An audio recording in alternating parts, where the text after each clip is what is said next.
Russ Bradley is a biologist on the Farallon Islands.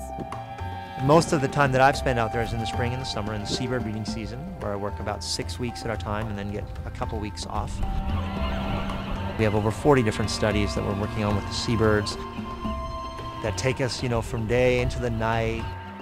We look at things like how animals survive, how they reproduce, what they eat, and how that changes through time, and what all that information can tell us about changes that are happening in the ocean.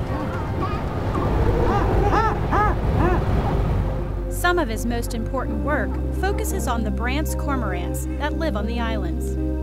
Brandt's cormorants are a diving seabird. They're distributed from Mexico all the way up to Canada, but the biggest single colony of Brandt's cormorants in the world is on the Farallons, which has been as high as about 20,000 birds. Russ has been working on the Farallons for 10 years, and the past 4 have not been kind to these unique seabirds.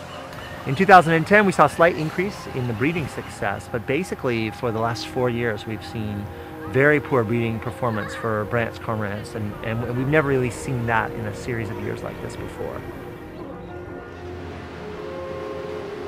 We think that this, may be an example of some real changes that are occurring in the local marine ecosystem, and that there may be climate impacts that are causing shifts in the prey, the fish that the cormorants have been so successful on.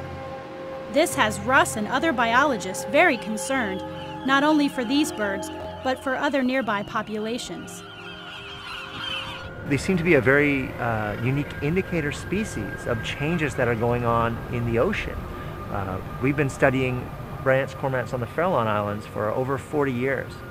And we've seen in the last few years, the cormorants really seem to have a hard time reproducing their chicks, and it seems to be related to their food. And it appears that Brandt's cormorants are telling us about big changes that are going on with the so-called forage fish populations, the schooling fishes like anchovy, that we care about for lots of different reasons. So they're an important indicator of many different things.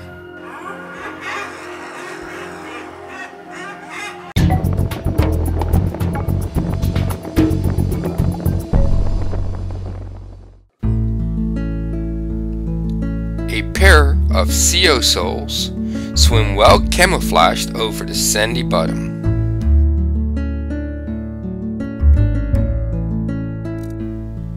And I found this white spotted greenling skulking around on the sandy bottom.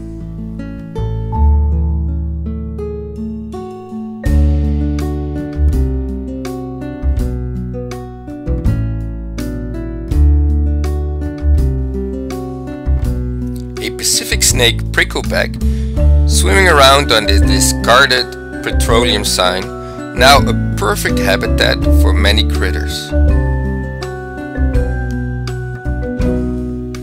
A school of kelp perch swimming around the eelgrass, feeding on what is floating in the water column.